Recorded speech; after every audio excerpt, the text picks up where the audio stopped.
One great way to market your book and find new readers is by making public appearances. But if you're not a well-known author, then the invitations from bookstores and libraries probably aren't pouring in. No, they're not. And our next guest is here to talk about a method where you don't have to sit by the phone waiting for it to ring. He has actually started a network of authors who create their own events, and everybody is invited to take part. Here to tell us more is Jon Gibbs, author and founder of the New Jersey Authors Network. Jon, thank you so much for coming in today. Thank you for having me. All right, tell us, what is the New Jersey Authors Network? It's a way for writers to find other writers who want to get together and put on multi-author events at local venues around the Garden State. They usually take the form of a panel Q&A at a local library, but we do other things too. Now who can join this network? Anybody. We have people who are published in the big publishers like Macmillan and HarperCollins, etc. People like myself with small trade press and self-published authors. In fact, even if you're not yet published, you can still join, although we have a rule that you can't be on a panel talking about writing unless you're published in some way. That seems fair. Yeah. Experience. Okay, so how does somebody go about becoming a member? And while they're thinking about it, what are the advantages? What are they going to gain from it? Okay, well, you join, it's free to join, free to use. You just go to the website, which is njauthor'snetwork.com, and there's a link there to a Yahoo group.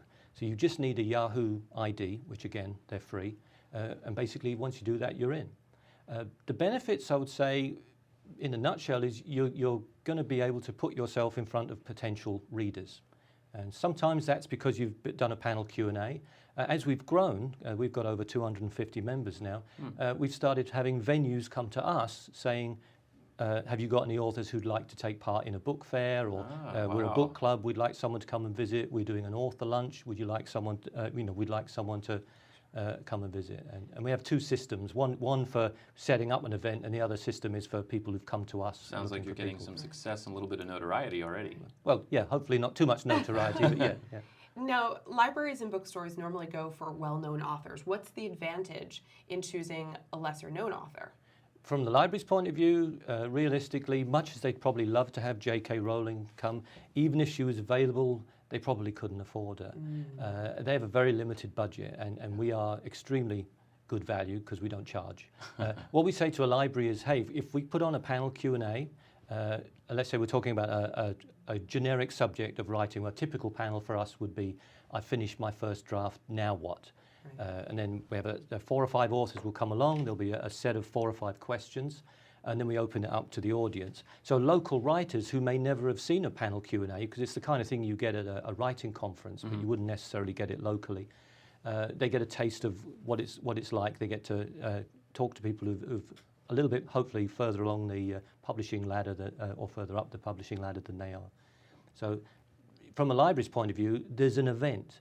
I think if we were to ring a library as either a group or one person and say, I'm an author nobody's ever heard of, and I bet you'd love to have me come and probably they're not that read my interested. book that no one's ever, they're not going to be too excited. But if you put on some kind of event, it's like a show if you like, that's something for everybody. And there's a group of people, so it's not just one person, multiple perspectives. It sounds like a pretty good idea. Yeah, it's worked quite well. So how do you go about choosing who's going to be part of each event? Because you have 250 authors. I'm sure every one of them would like to be a part of each event if they could.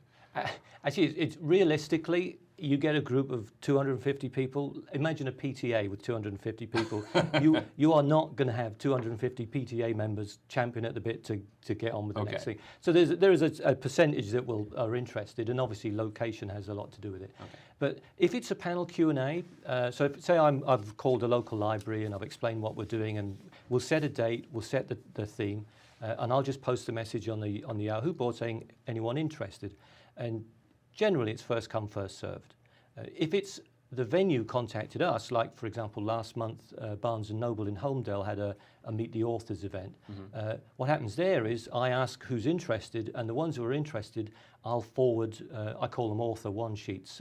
People upload a one-page PDF to our Yahoo group, and that'll have your author mugshot, your bio, cover picture, and a little bit about your books. And the venue will look at that, the host will look at that and say, okay, these are the ones we'd like to come and do the event. They were the ones that initiated it. Yeah. That makes sense. Same as for a book club or the author luncheon or whatever from there. So the Yahoo message board seems to be the best way to interact with the group. Sure. What are the best ways to take advantage of that Yahoo group, if I'm a writer? Yeah, well, I would say make sure you read the notices.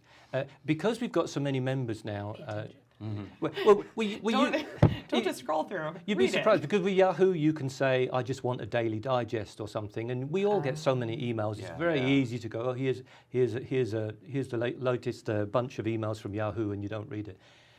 But we used to be saying to people, it's fine if you want to promote yourself on there, but now there's so many members.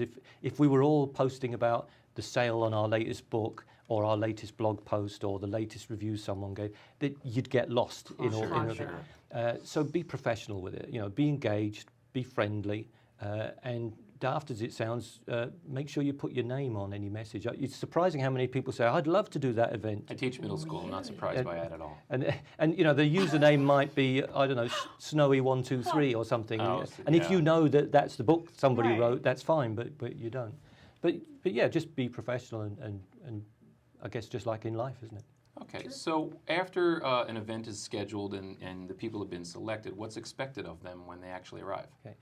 For a panel Q&A, what I did is I've set up several basic panels. For example, I finished my first draft one I mentioned. So you could look up online on the Yahoo group. There's actually files there which tell you the title, the blurb, which is what we send to the libraries, so that they can promote it, and the questions that you're going to be asked, because we have 4 or 5 standard questions. So I say to people, prepare, because as much as we all think, oh, I'll be fine, like I've come here and I've already mucked up at least once, and I'm sure I'll do again in the next couple of minutes, the more you practice, the more relaxed you are. Sure. So that succinct answer actually comes out rather than 3 minutes of waffle because you didn't realise you'd be so nervous. So that makes a big difference. But other than that, obviously turn up, be early, be smartly, or I have I call it an author outfit because I feel comfortable in it, and it's smart, casual, and it works for me. So, but then again, if you're writing about punk rock, you wouldn't necessarily turn up with a safety pin in your nose, but you equally wouldn't probably turn up in a suit. But just be confident, be comfortable.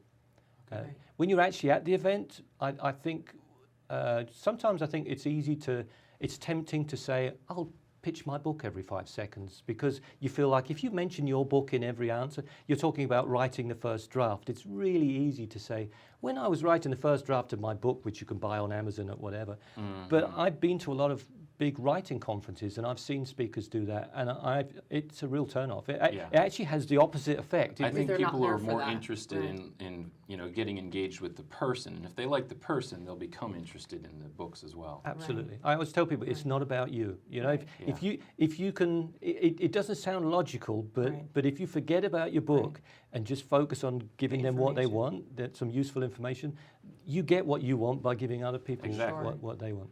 Well, we really appreciate your time. Yeah. We Unfortunately, are out of time. Okay. But My thank pleasure. you so much for joining us. Thank you very much.